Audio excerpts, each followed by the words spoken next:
Hello, I'm Captain Reese Balmer with Griffin Bay Adventures, and I have Erden Eruc Eruc. joining me today to discuss the Golden Globe, his entrance into the Golden Globe 2026 single-handed nonstop around the world race. Erden and I know each other a bit from teaching sailing together. He's worked with me a bunch on some advanced coastal cruising classes, and we know each other from sailing education, and somebody I love spending time with underway and otherwise. Um, and yeah, I have lots of questions, and this was kind of a surprise to me. I didn't know that he was even planning on doing this race, and I can't think of a better person to be doing it. So I hope this will be a series of conversations as we follow Erden in his journey to around and back again. And partly because, especially because I find that from my own sailing adventures, some of the biggest challenges happen before the start of the race. And I just think that there's so much that we can learn here from riding along a little bit on this process, this epic journey here. So, Erden, can you introduce yourself a little bit? I mean, I don't know a lot of people that have Wikipedia pages. They could go into detail there, but could you introduce yourself a little bit and take it from there? Yes, of course. Thank you for having me and to address your audience. I am what you might call an outdoor athlete. In my old age, I've gotten smarter and now I'm taking up more sailing than what I've done before. My claim to fame is human-powered journeys. Starting in 2003, I stepped into the world of human-powered journeys where I had a goal to reach the highest summit on 6 different continents by human power. This was in memory of a friend that I lost while rock climbing together. His name was Erden Eruc. He was the Swedish adventurer known for bicycling from Sweden to Nepal to climb Everest solo in 1996. And in September of 2002, while we were rock climbing together in Frenchman Coulee in eastern Washington state, we had an accident. I was the belayer. He fell and he died. There was nothing that I could do.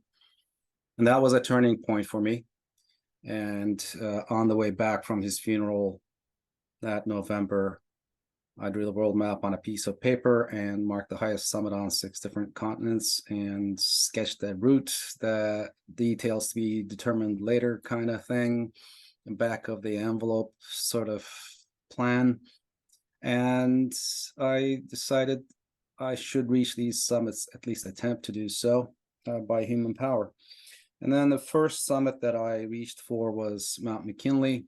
Like Yoran had to Everest, I towed my climbing gear on a trailer behind my bicycle. Started bicycling February 1st from Seattle in front of our home with Nancy, and I bicycled in winter conditions across British Columbia, Yukon, all the way to Alaska, and walked the length of the Kahiltna Glacier with 2 other friends. Left the bicycle, traded that with the trailer, and the bicycle were sent away. In their place, I used snowshoes and a sled. Took us 2 weeks to walk to base camp, and 2 other friends flew in, brought additional supplies, and another 2 weeks to reach the summit. 1st of May, we started walking the Kahiltna Glacier, toward the Kahiltna Glacier, and got to the summit 29th of May. I hurried out of there. I flew out of the base camp to quickly get to my wedding because Nancy was coming, and we got married in Homer, Alaska, off Homer, Alaska, in Sadie Cove across the Ketchimak Bay. and we had a native ceremony. It was very fitting, a small party that came to celebrate with us. And she flew home. I bicycled back, and then I took on the circumnavigation journey that I had been planning for a long time, and I had shared with Ron. Before that, I rode across the Atlantic Ocean from the Canaries to Guadeloupe. It took me 96 days to complete that journey, and I felt ready finally. And in the summer of 2007, I launched from Bodega Bay, rode across the Pacific Ocean to Papua New Guinea waters. I originally was planning to reach Australia, and strong La Nina conditions didn't allow me to cross the equator. I was driven west. I ended up north of Papua New Guinea. I missed Australia by 1,500 miles. And it was to be derailed, but Philippine fishermen were in those waters. They came to my aid, picked up my boat, and then returned. That was May 2008, and returned me to the same spot, 15th of January of 2009, and put me in the water.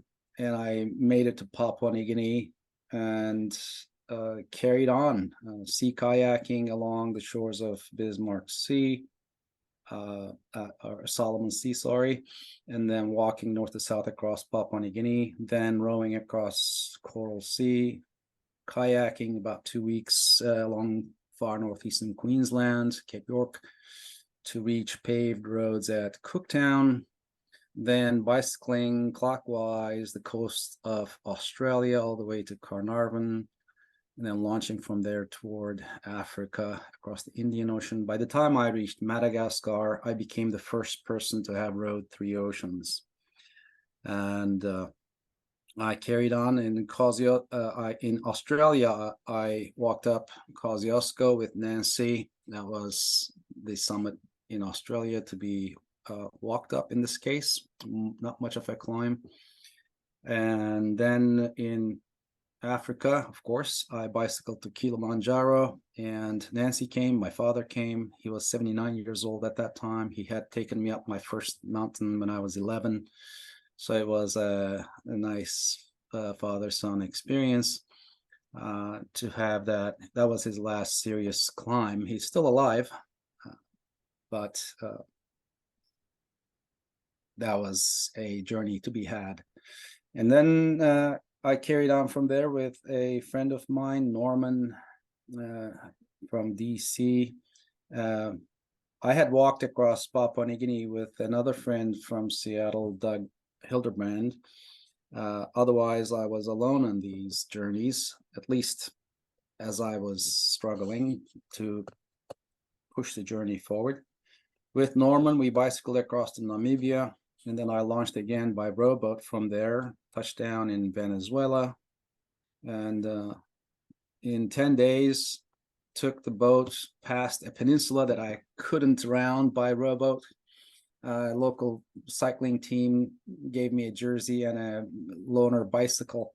In one day, I went from one side of that peninsula to the other, and then anyway, 69 days later, from Carupano to Louisiana shores, I covered the distance in between.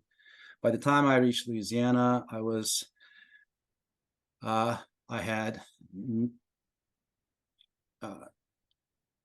876 days of rowing under my belt, and I had the most days for a rower that was alive. Peter Bird, British man, had 937 days under his belt, but he was lost at sea also in 96 trying to row from Vladivostok to California.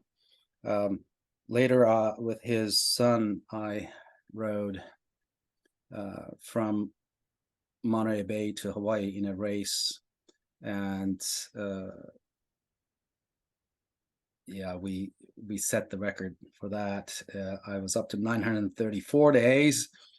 Then so we actually were racing, and I had all the incentives to slow this down and break that record, but that would not have been fair play, and I had to be honest about it. So as a good competitor, that we had to keep going.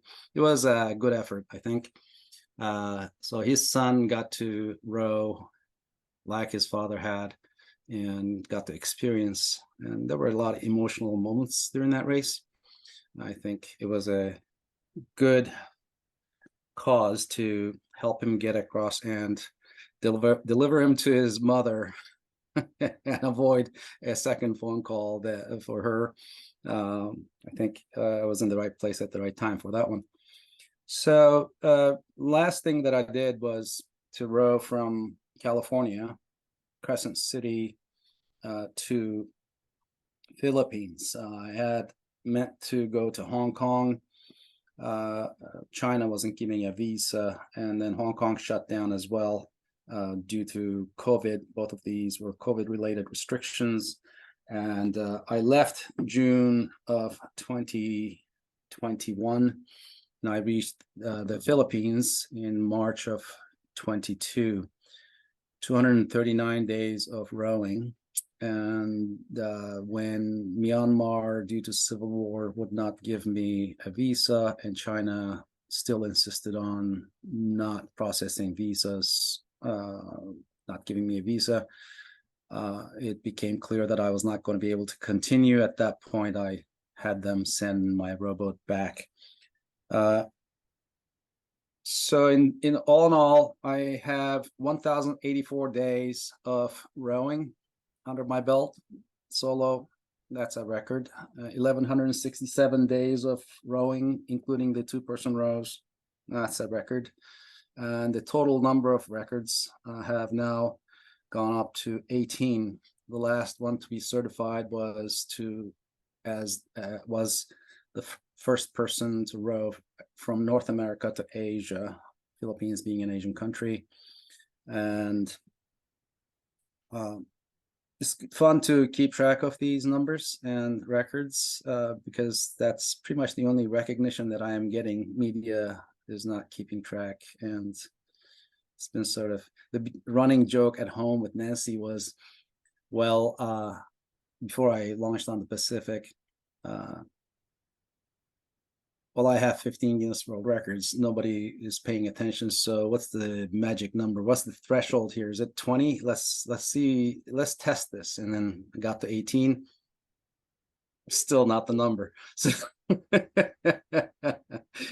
you just need to. The only thing I've proven is really as long as.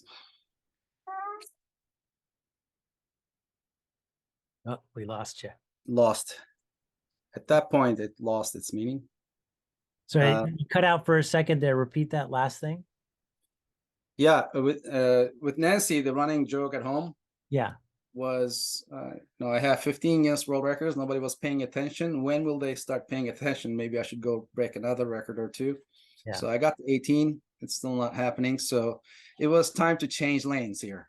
I had after I was done with my circumnavigation in 2012. It was such a big journey. I didn't know if I could finish it, but by the time I did finish it, I had established 15 Guinness World Records. I had to become that person. I had to grow to be that person. Every step that I had to take was noteworthy in their own right. And they were big leaps as a record, or it had to be many small steps in rapid succession, adding up to a record. So it was a combination of those.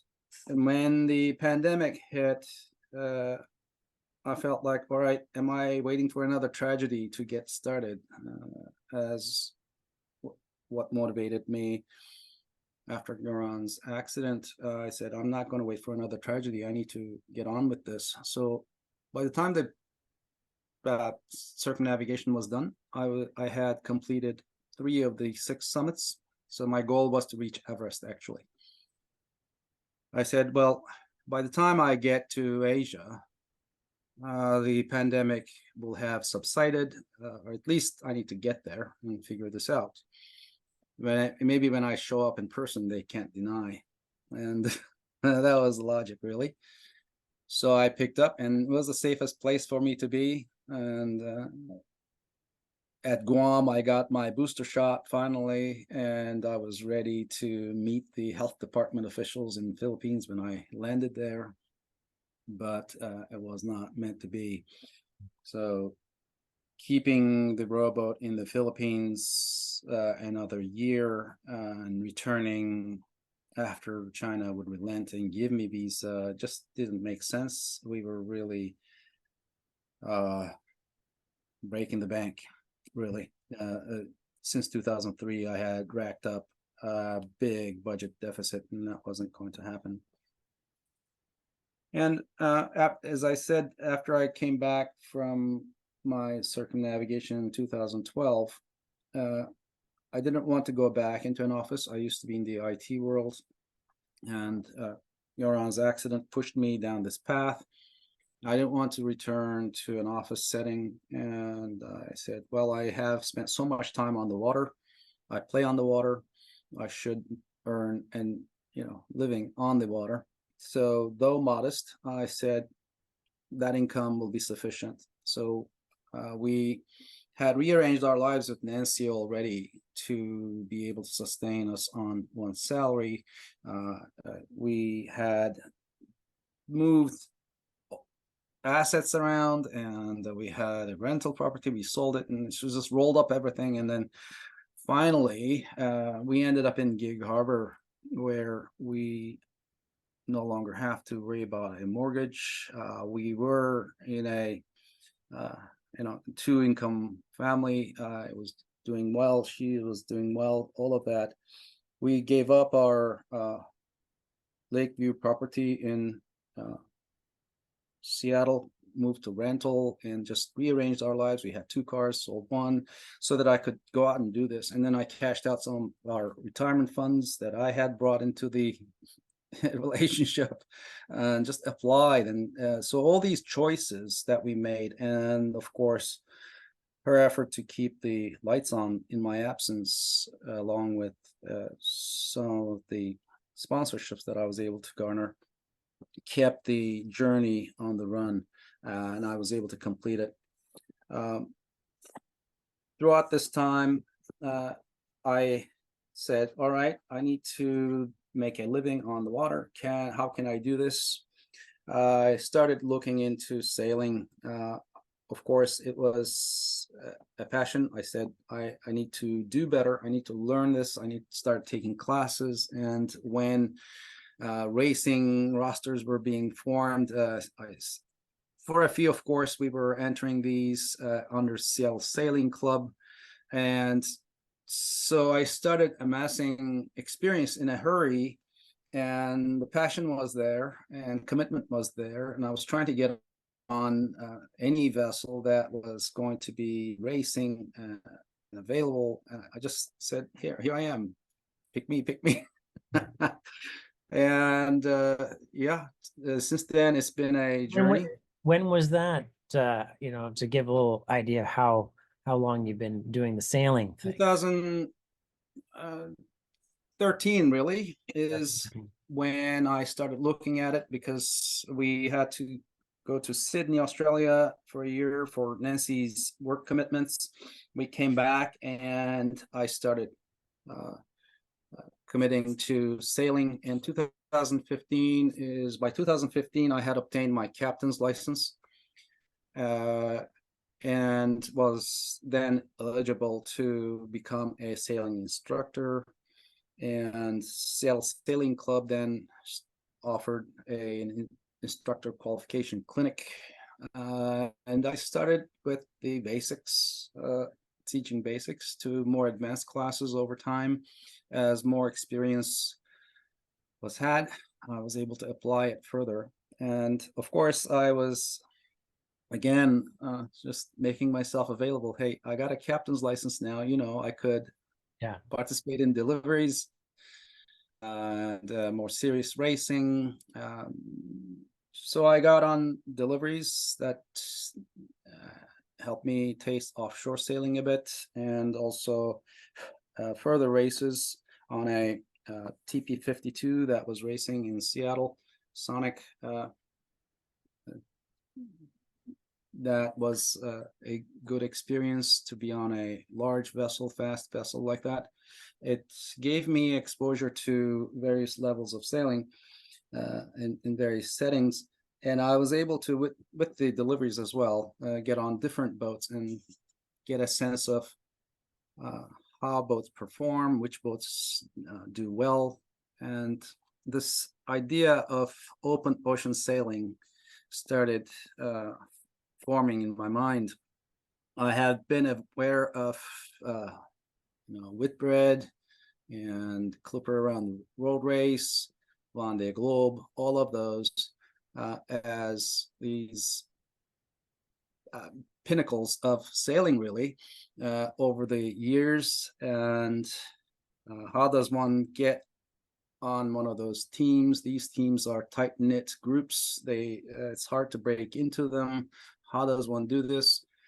And do we, with Nancy, consider move to France, where offshore sailing is a thing, and it is well supported, and it is the Mecca, really. You go to La Rochelle or Lorient or Les Sables d'Olonne, where Vendée Globe or Vendée Arctique or all of those races seem to originate.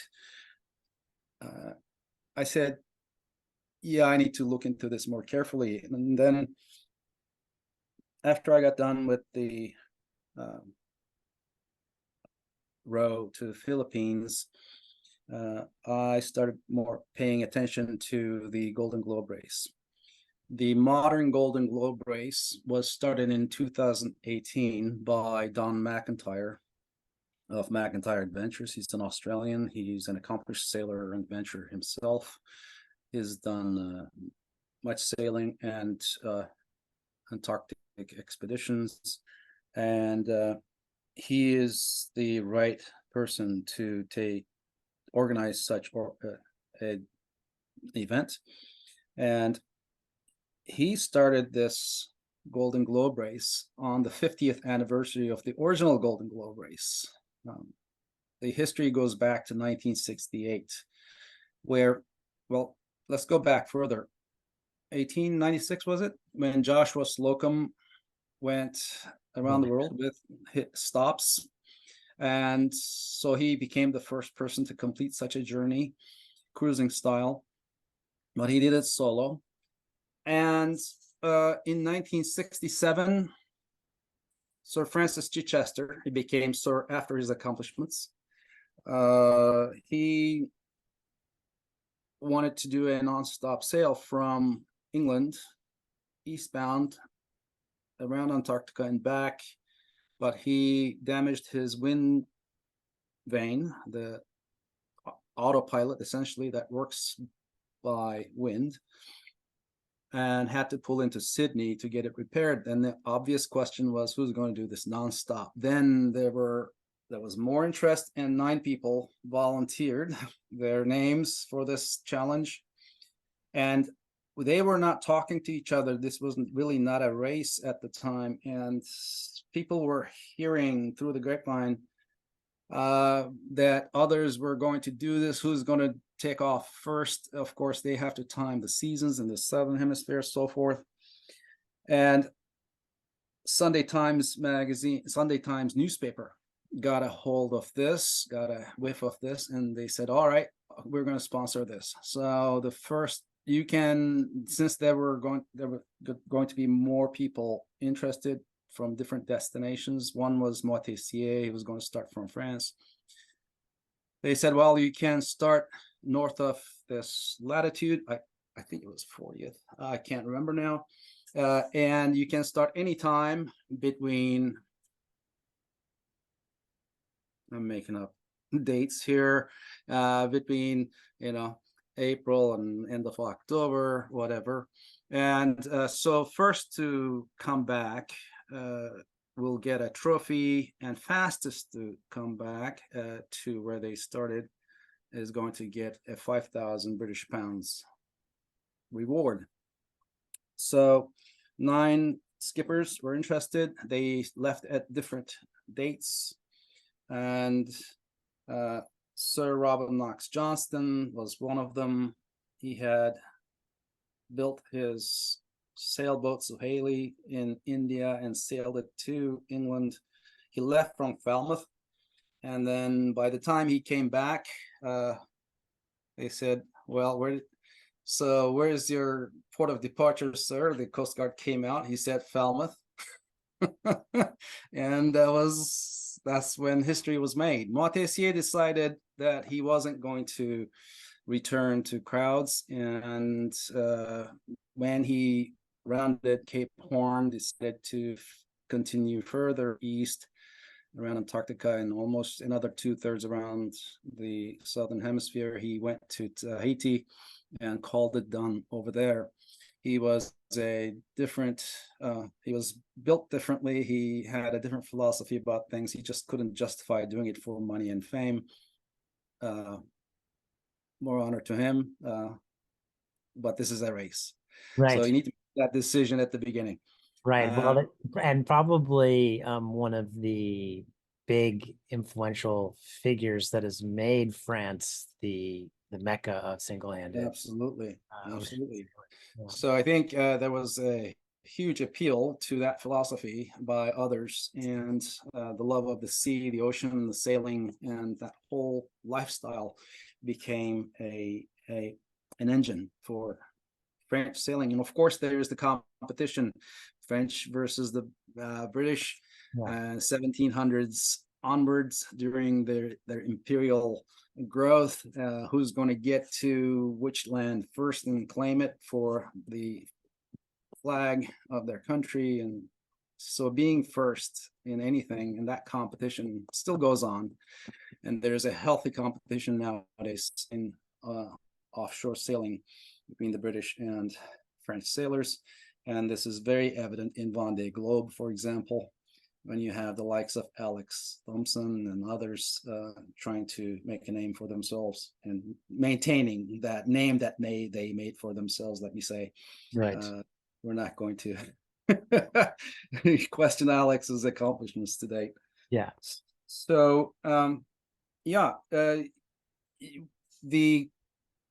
one of the sailors out of that 9 was Crowhurst. He was manufacturing. He didn't have a seaworthy vessel. He had a catamaran design and it was falling apart, already leaking and so forth. So he was reporting by radio positions that were fake, imagined, and he was sort of making up these news, trying to make a name for himself and hoping that he could then sneak in and come in with the finishers toward the end. But in the end, he couldn't carry that.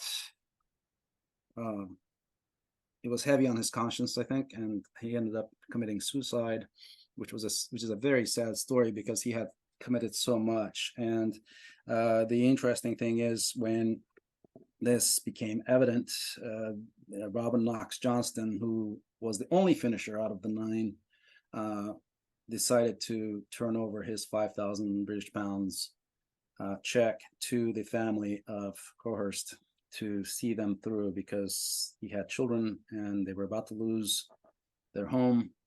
And 5,000 British pounds at that time was a big amount of money. Could have bought a new yacht for the race. So on the 50th anniversary of this race in 2018, Don McIntyre launched the first modern Golden Globe race, and it is to be repeated every 4 years. So 2022 race took off September of 22 and was completed April of 23. Kirsten Neuschafer, South African woman, came in first, nonstop. He was the official winner. 3 sailors finished it nonstop, and 2 sailors finished it with 1 stop. If the rules around this race is that it has to be done nonstop, solo, and without receiving any aid. And when this race begins, we are not allowed to take any aid from anyone, and that includes position reports. So this race requires that we use classic methods that Robin Knox Johnston would have used. That means no GPS, no chart plotter, no satellite phone, no water maker, no exotic materials such as carbon fiber or Dyneema and the like. Fiberglass is allowed for construction. So the rule that they came up with is these vessels have to be standard built boats pre-1988 without major modification. Of course, to be reinforced and refitted to meet the race requirements and to survive the Southern Ocean and so forth. And one would have to use a sextant and So hold paper on, charts.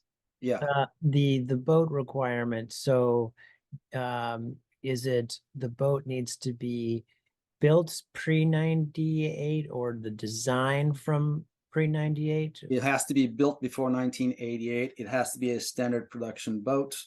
It has to be a full keel vessel with the rudder attached at the trailing end of the keel. And of course, we were using wind vanes to assist the sailor. My vessel that I committed to, that I'm buying, or I should say bought, the last 10% of payment remains, has a hydro vane on it, which is a reliable system. And so going back to the race, the 22 race, Kristen Neuschafer finished nonstop. Simon Kerwin was the British sailor who lives in Bretagne region of France, northwestern France.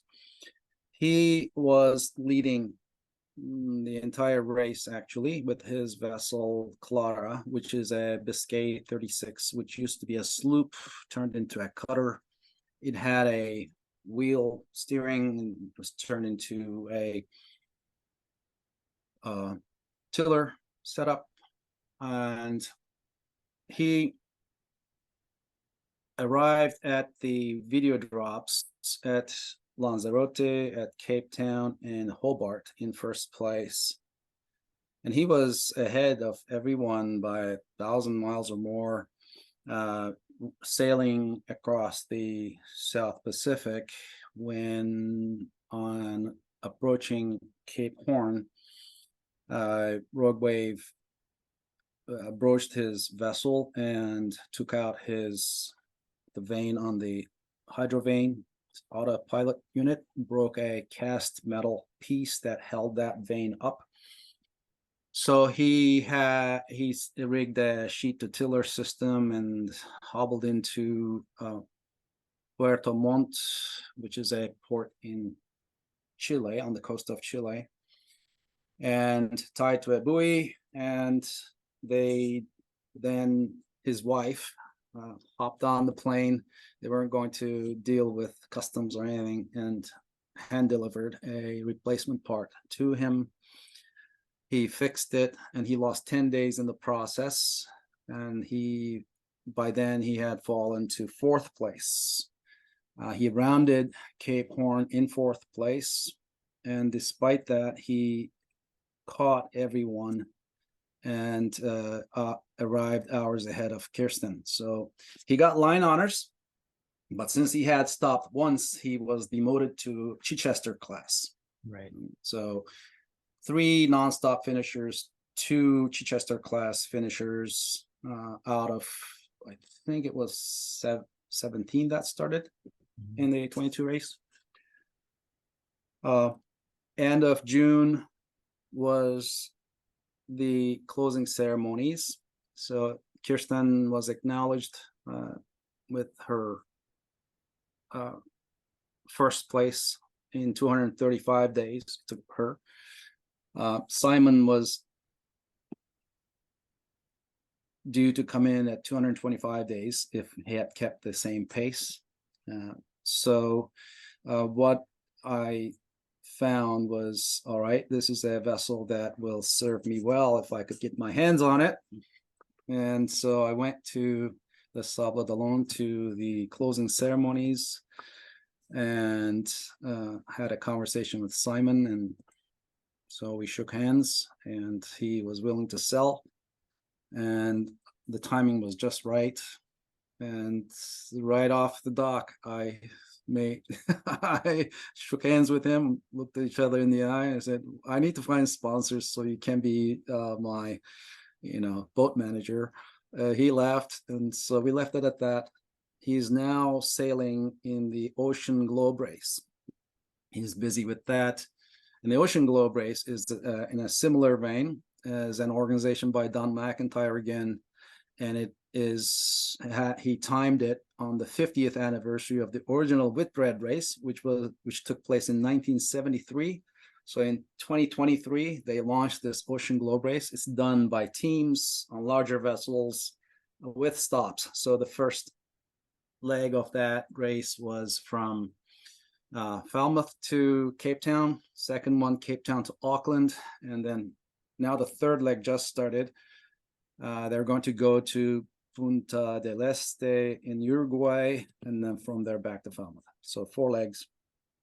And he's on that. He was the navigator on Translated 9 team, and he was done actually after the Auckland delivery.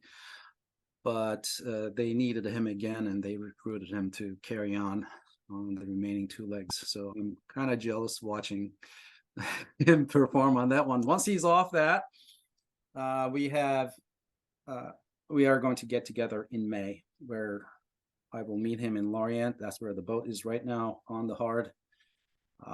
There were a few issues that he experienced during the race. One was chafing of the Genoa halyard, and they had to pull the mast to address that. There's a separator plate between the 2 shivs up there, where there was a plate with sharp edges, they were thinking. So they are going to smooth those edges and re-rig this thing. And also he was not able to broadcast his grounding for the SSB radio. We can't use a satellite phone, right? It's available for satellite phone is on board, but it is sealed away, available for emergencies. So there are no shortcuts on safety, but we are not able to use it on a regular basis. So SSB radio is the way out on that one. We use WeatherFax to get weather reports. That's old school, totally. And I need to figure out how to use those myself. So he was not able to broadcast because the grounding for his SSB radio was straight to his engine, not to outside of the hull. So he didn't have an outside plate. It was a shortcut, didn't work, and he was able to listen but not able to broadcast because of that. So that was going to be addressed, and a few other things that we may fix. But the plan for me is rough plan to be at Lorient in May, to take possession, to take as much time as possible from Simon's schedule, to sail with him, to do a bit of a mind meld, and learn the ways that he managed the boat alone. How do you deploy the spinnaker and how do you douse it back down when you're alone? I'd like to see it done. I have ideas, but I'm not going to be guessing. I'd like to see it from the expert, see how he did it, and then see if I can improve on that. That's really how I'm going to see this. As much as I can, I'm going to try to glean his strategy and his skills. There's no way of taking that on without sailing as much as he has, of course. But I'll do my best to catch up with him, to him. and then see if I can apply all of these. And then June, I want to leave from Lorient with friends, crew, to Lisbon. And then from Lisbon on, I want to carry on alone, take the boat around the Canaries, and then turn northwest around the Azores, then to Ireland, and then from Ireland back to Lorient. That's going to be about 4,300 miles. One of the requirements, the qualifications for the race are that one needs to have 10,000 nautical miles under their belts, 2,000 of which has to be solo. Well, I did have the 10,000 miles, but no solo mileage sailing. I have 26,705 nautical miles officially recognized by Guinness as my rowing tally, but that doesn't count. And that's a record too. So I am hoping that with that sail back to Lorient, that's 4,300 nautical miles. That's more than going to be enough. And the additional requirement to that 10,000 nautical miles with 2,000 being solo is that I need to sail on the same boat that I'm going to race another 2,000 nautical miles solo. So by the time I get to Lorient with 4,300 nautical miles sailed, I will have met those requirements. And then with that experience on the boat, I will get to know the boat better and hope that I can identify any improvements that could be made, any changes that could be made. Yeah. And start thinking around, how do I improve the performance of this thing, including myself? How can I sail this thing better? All of these things. A lot of questions will have to be asked and answered, and parts may be swapped out, improvements made. All those will happen the winter of 24-25. I haven't decided what to do in 2025 at this time. I may sail the boat from France to east coast of US, up the east coast and then back. That's one idea. The other is to sail from France to Cape Town and back, essentially previewing the start and finish of the race. But that's a bit more complicated because I have to change hemispheres and I need to work the seasons to make that happen. I haven't studied that enough to decide when I should leave, how I should do it. So that is right now undecided what I will do, but there will be some significant sailing to be done in 2025. I don't necessarily have to do those solo, obviously. So it'll be good sailing, learning, practicing. And then 2026 is going to be critical. Of course, September 6th of 2026 is when the race starts. There is a strict calendar that I need to adhere to that is part of the notice of race, which is a big, thick document they sent us. And whatever questions we ask, it's like they say, well, RTFM is the answer, really. They keep saying, did you read the notice of race? And so we have to essentially understand that document well to not make any mistakes along the race. And the calendar that I'm talking about are anything trivial to major. So the boat has to be ready 1 year in advance. You need to declare the boat is ready to go. The boat has to go through safety checks at a certain date. There are video submissions that I have to make on certain dates. By a certain date, I need to, for example, deliver videos of me climbing the mast alone and then back down. So demonstrate that skill, for example, is a requirement. I have to, on 2 separate occasions, I have to deliver certain media and interview questions to them so that they can start jazzing up their YouTube channel to populate these interviews with the current crop of skippers that they have going for 2026. So far, they have announced 21 skippers, and the number can go up to 30, I'm told. So it's going to be a significant race. Already it is building up excitement around this. And what we do is leading up to the race, of course, right after the start, they capture the start. All of this takes place and is shared on the YouTube channel.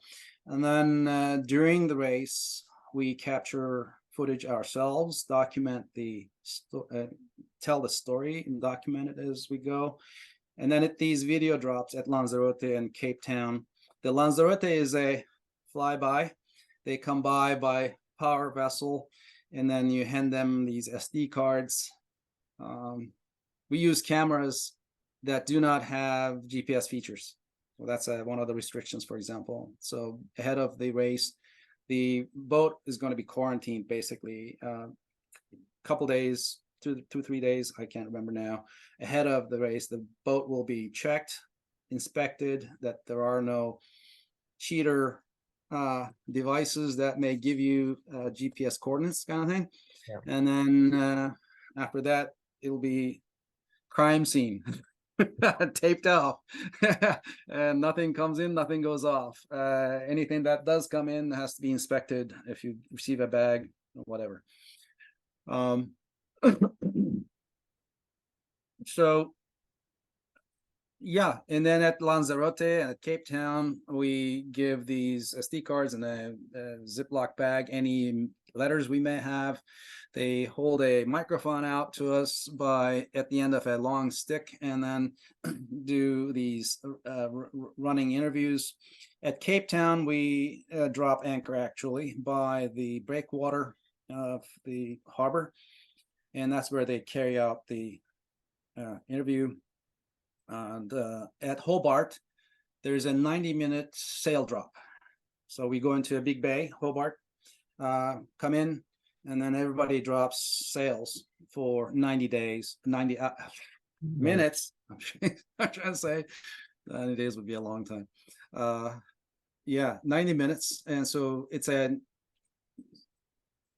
penalty to everyone, if you will, a handicap, I should say, to everyone. Which is fair.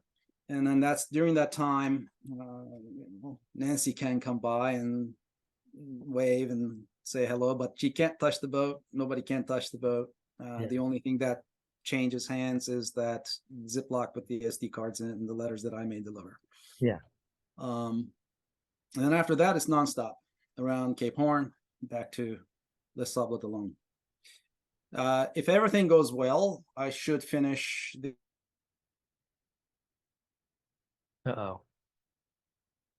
closing ceremonies will be toward the end of June of 2027. Hold on, so you cut out for a second there. If we got till if everything goes well.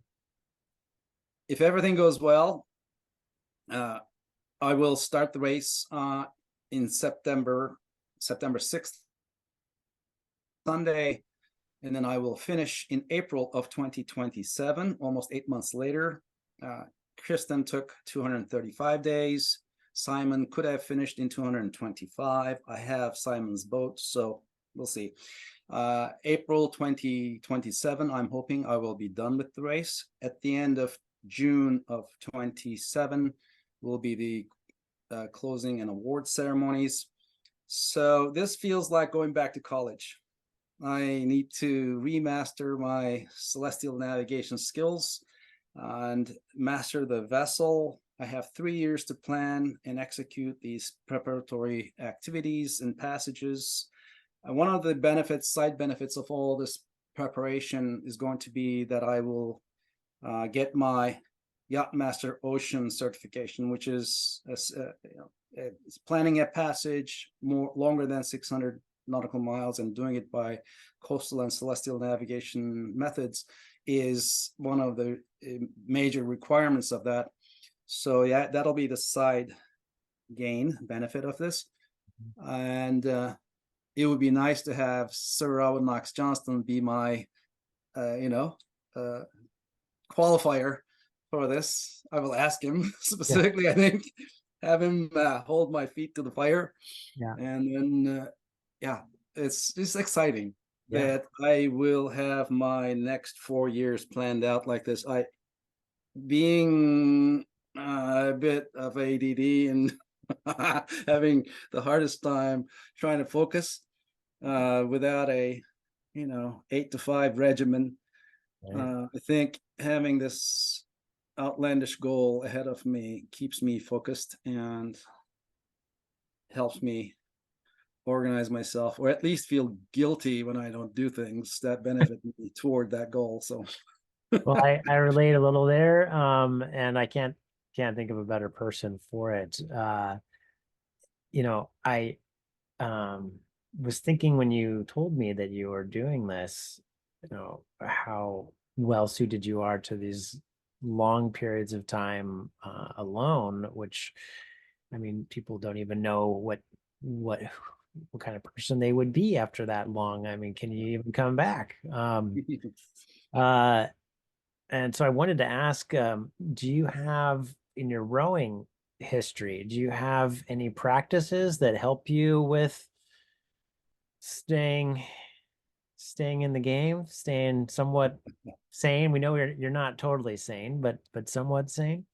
the first time out was difficult, but after that, I started getting into uh, a routine. The I knew what to expect, so I could prepare well mentally and physically. Uh, in rowing, one should not expect performance for about 3 weeks, right? It takes 3 weeks, 21 days to form new habits, they say.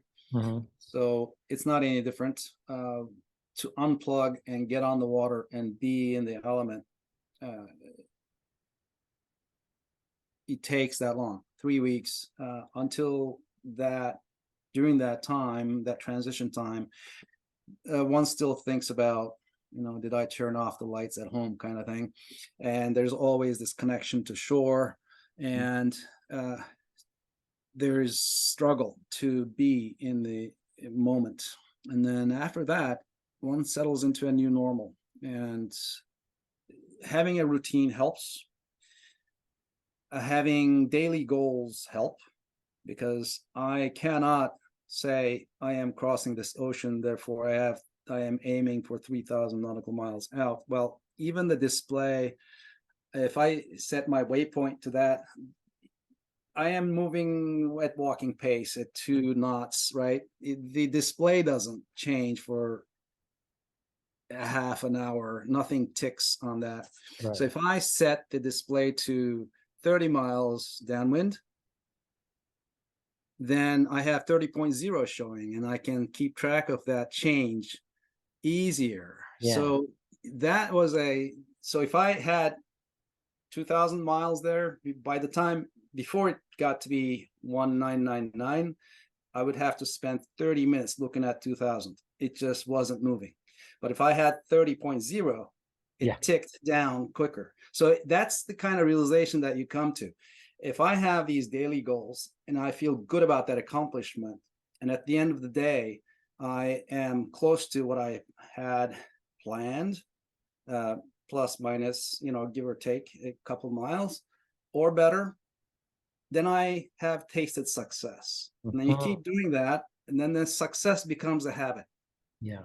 Does that make sense? No, So it's like, these short-term achievable goals that are possible, that are reasonable, you set them and you just focus all the energy to that. At the end of this, they all add up end to end, and then the passage happens. So, of course, preparation is a huge part of this. I had to always study climatological data to make sure that I had favorable currents and favorable winds. And I had to study climatological data going back 15 years, trying to get a sense of what the ocean was going to offer me at a given location at a given time of the year. And then I could plan. So I would plan at a pace of 30 miles a day, 1,000 miles a month. There were times when I exceeded that, or sometimes I fell short of that, but that was the general rule of thumb that I applied. And then that gave me a sense of what to expect out there, statistically speaking. And then the only certainty that out of all this was where I could start and when I could start. Once I untied and started rowing, everything developed statistically.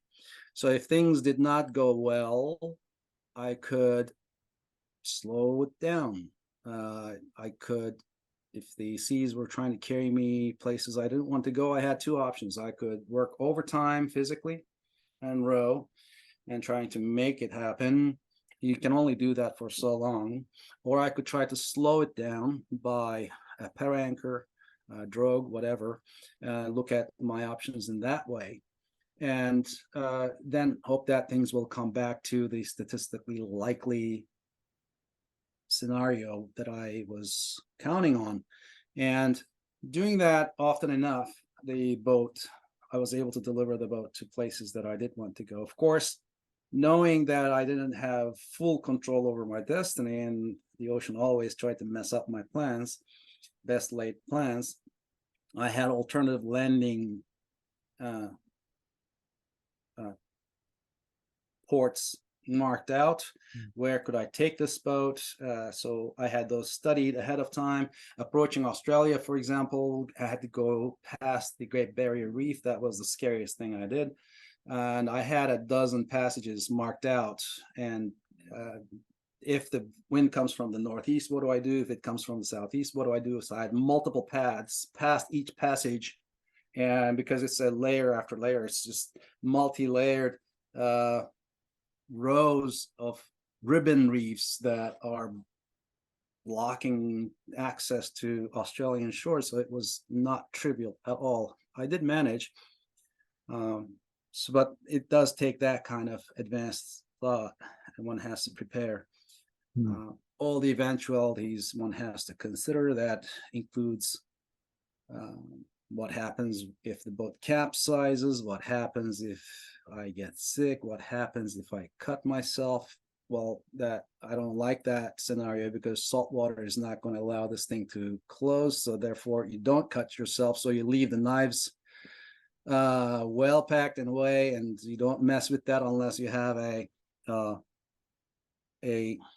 filleting glove on hand, for example. Yeah. Right. So all these things I had to think ahead and have. I mean, when I'm out there, I have to maintain the boat and I have to maintain my health. So I'm the engine. So I had to make sure that I remained healthy. One of the common things that ocean rowers complain about is the health of your bottom. You're always sitting on it and back and forth, back and forth. There's a lot of irritation of the hair follicles. And of course, it's not that clean down there unless you have really taken your time to rinse it and clean it. And even so, there's bacteria down there, and infection is a possibility. If you get a boil, well, you can't row, you can't sit. So all of these things, so exposure is an issue, keeping cleanliness is an issue, sun exposure, wind exposure are issues. One had to deal with those. So with the boat, if something broke, I could repair it. I had to have a repair kit. I could replace parts that broke. I had to have spare parts, or I could do without. Those were the options, really. And as far as navigation goes, I didn't use a sextant or anything. I relied on my mounted chart plotter. And of course, if my electrical system failed, what do I do? Then I had backup units that were battery operated, and the batteries had to be, of course, AA batteries. So I mean, I had two of those separate in their own Ziplocs with batteries separated for them, and lots of spare batteries and so forth. So I had to think ahead. I had to think of scenarios where things could go, I could lose control, and then what do I do? So if I have thought about failure modes and I had thought about them carefully, then when things happen, I am not thinking about them out of the air. I'm not trying to come up with solutions. I have already thought about it. I have a checklist in mind. And if the events proceed unlike what I had anticipated, and there's, instead of you go down the steps, 1, 2, and then there's 2.5, and then you go to 3, then it's easier to manage that. And you're not in this high pressure panic mode, and there's no room for fear, really. Things happen, you react, you're in problem solving mode all the time. And that's a nice mindset to have, that I cannot lose sight of my goals. It wasn't, I going across the ocean was the last thing. So I had to, one, survive. In fact, let me just give you the promises I made to Nancy before the circumnavigation. I told her, I'm not going to die. I'm not going to lose you. We're not going to go bankrupt. Those were the 3 promises, right? So if I was faced with any one of those, I was going to stop and rethink what I was doing. The additional goals that you could assign to the expedition overall was, I was going to finish the circumnavigation. That was the last, right? I was going to make sure that my boat survived. That was my duty as a captain. And what was it? Forgot number 2. Number 3 was to finish the circumnavigation. So, I had these laid out in my mind. I wasn't going to, this was not a death wish. This was not going to be one of those, I must continue till the end. And, no, that's illogical. But within reason, I had to do everything I could. And every morning when I woke up, there was this assessment of, where am I? What happened while I was sleeping? Where do I go from here? Right? Where do I go from here? What do I have in hand? And what can I do? So work with what you have. Start where you are. Do what you can. That's really what happened every day.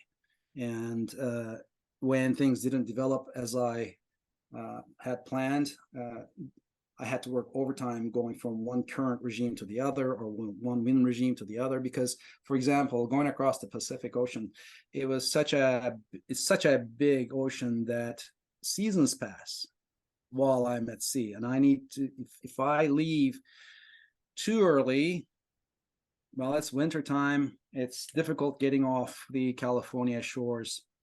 If I leave too late, then it's hurricanes coming off the Yucatan Peninsula, and the Baja, south of Mexico, in those waters, and coming west. If I am delayed getting to the other side on the Pacific, then there are typhoons, of course, that are forming, that constantly batter any vessel that's in those waters.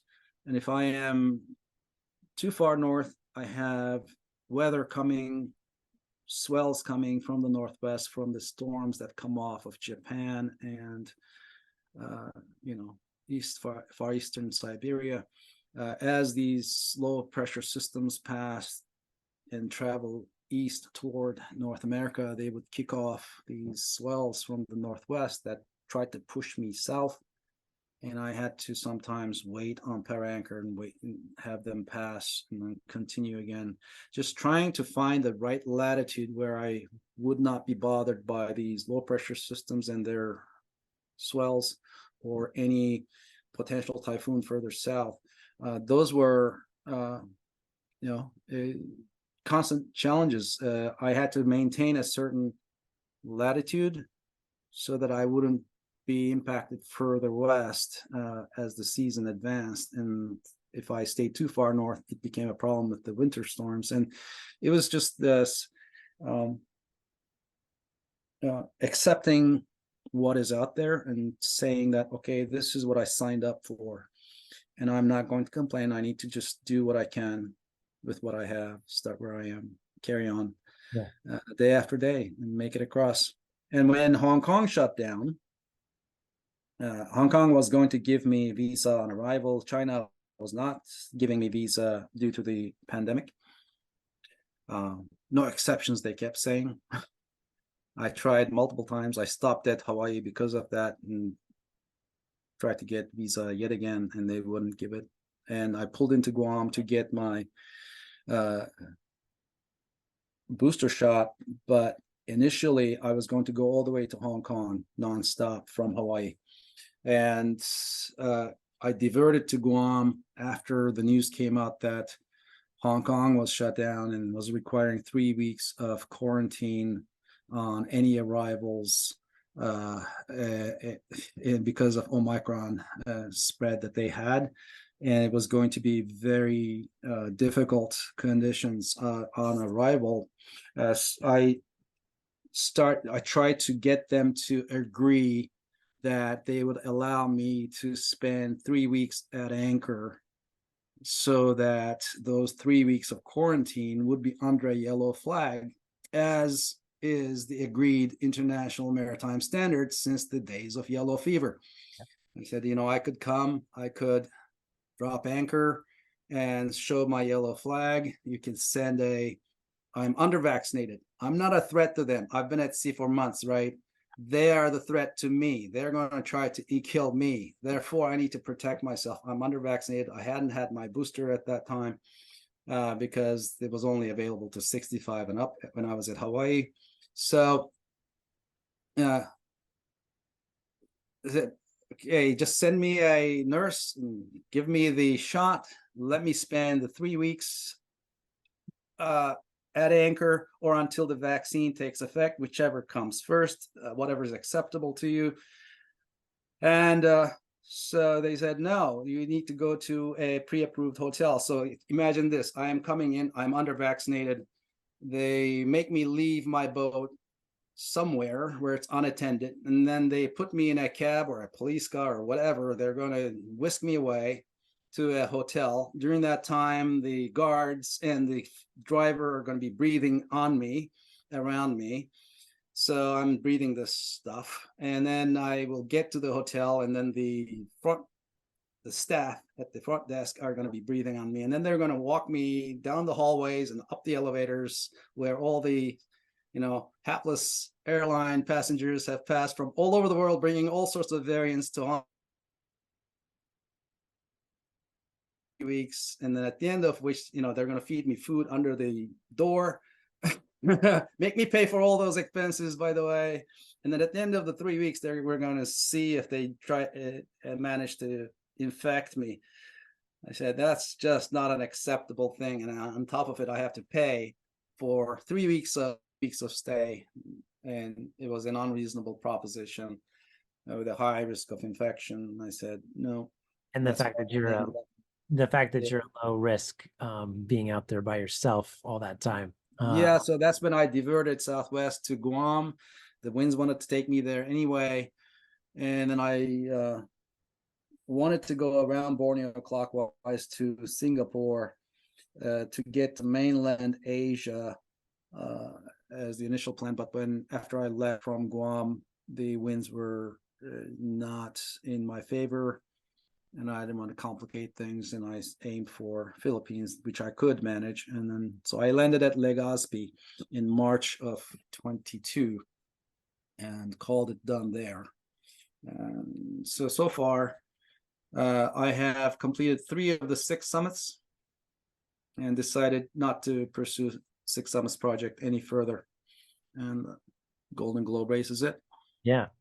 So I guess, let's see, I got a couple questions. What do you think about this boat? Why is this boat so fast? I mean, he's a great sailor, but do you think there's anything else about this boat that makes it so much quicker than the competition, other than the person, of course?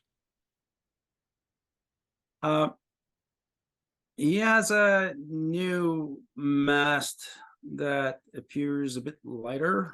It was sloop turned to cutter, and he had 2 spreaders. He has one spreader now on that boat, on that mast. It's more beefy, So somehow the boat proved fast and light. That's some light. Maybe a bit, yeah, it may be a bit too light. Hmm. Compared to Kirsten's boat, this was significantly lighter. Kirsten's boat is also a 36 foot, but it has a uh, uh, the like the bowsprit has Bowsprit. the bowsprit, and Cape so George. Cape George, right? Cape George, yes. Yeah. The boat length is 36, but it has the bowsprit by Right. design. So if the boat by design has it, you keep it, and then that determines your sail area as well. But because she's got a bowsprit, she's got a bigger sail plan and a taller mast, and that means more lead and to keep it upright, so forth.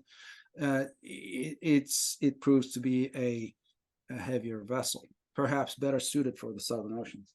So So when that so when Simon got knocked, I don't remember if you said, was it a knockdown or was it just a breaking wave, or what was it was a combination. I think he got a rogue wave that tipped him over, and that also took out his wind vane.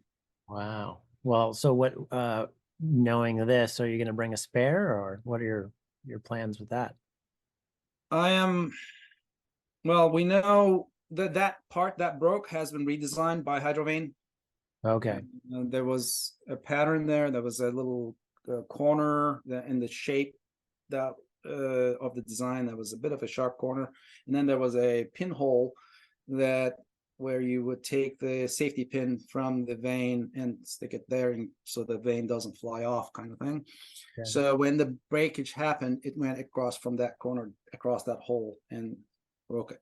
So that was the weak line of a weakness on that piece. So we had a conversation about that, and that part has been redesigned, and that corner has been rounded, and that pinhole reconsidered.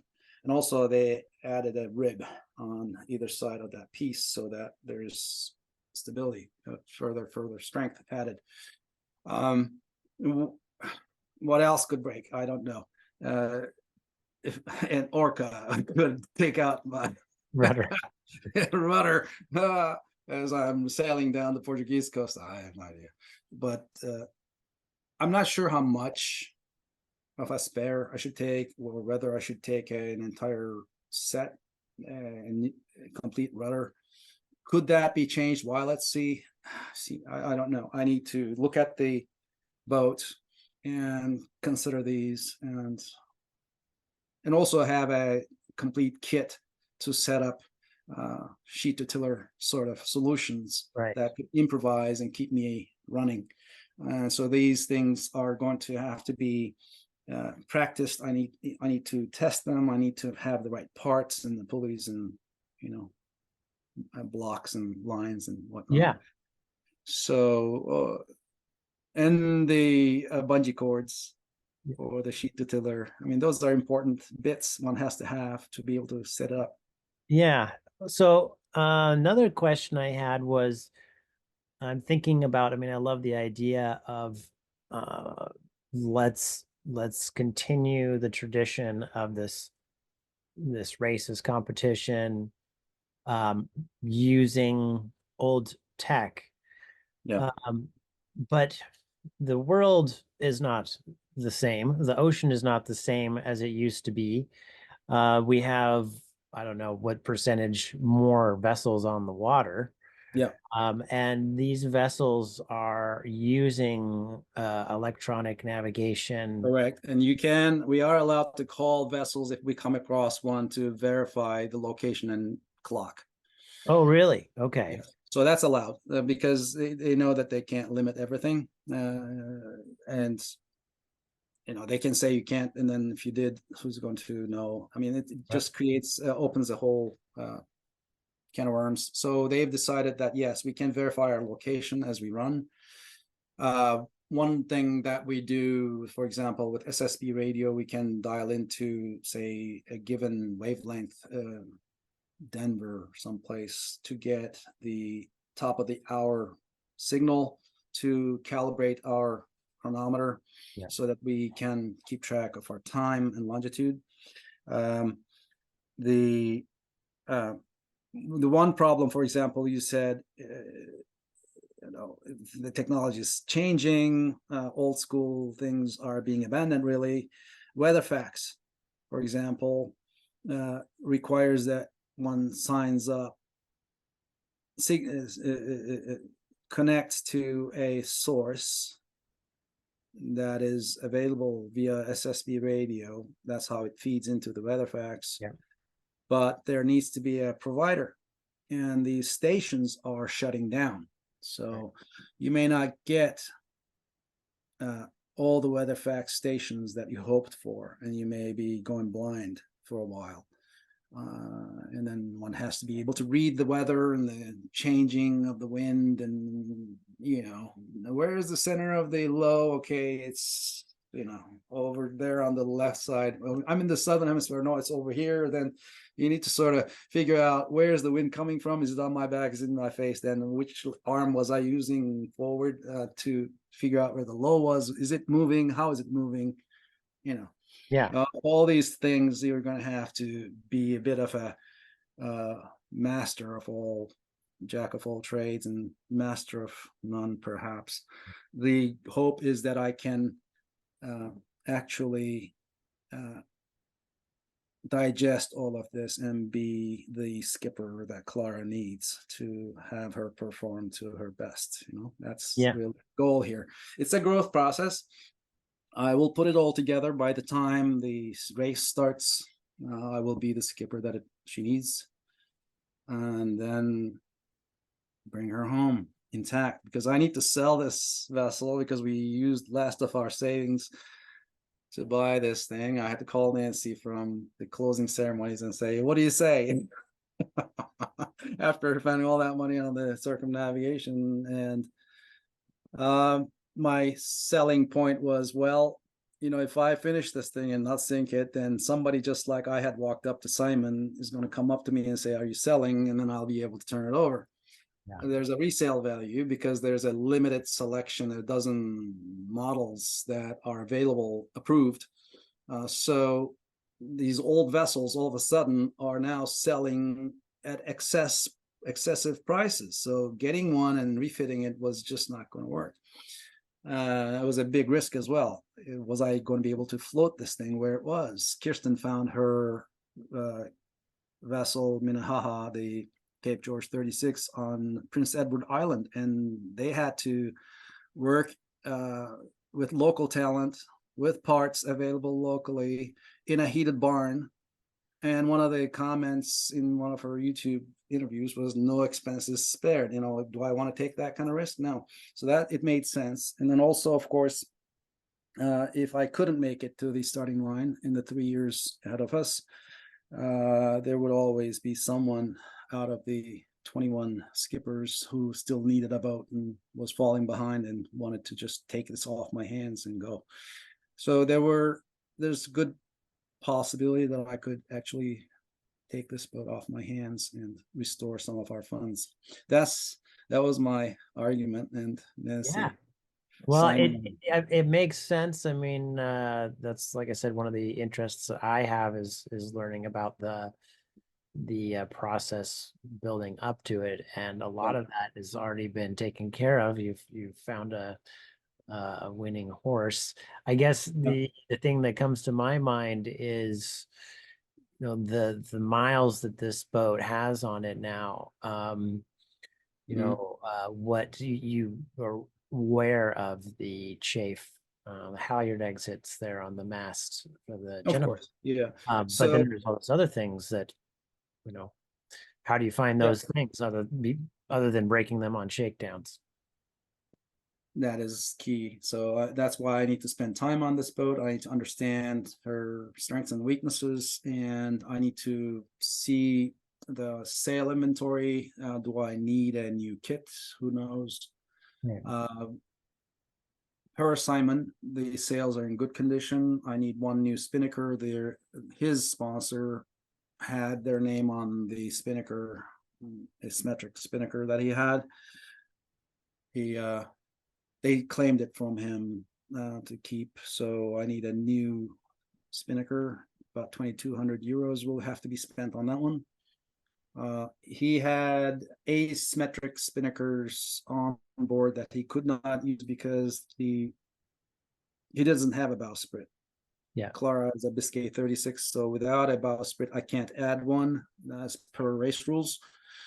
And the bow pulpit extends ahead of the bow, comes out, and then the sail was rubbing on that. I see. And if he released it further up, then it was chafing on the tack line. So he couldn't really use those asymmetric spinnakers.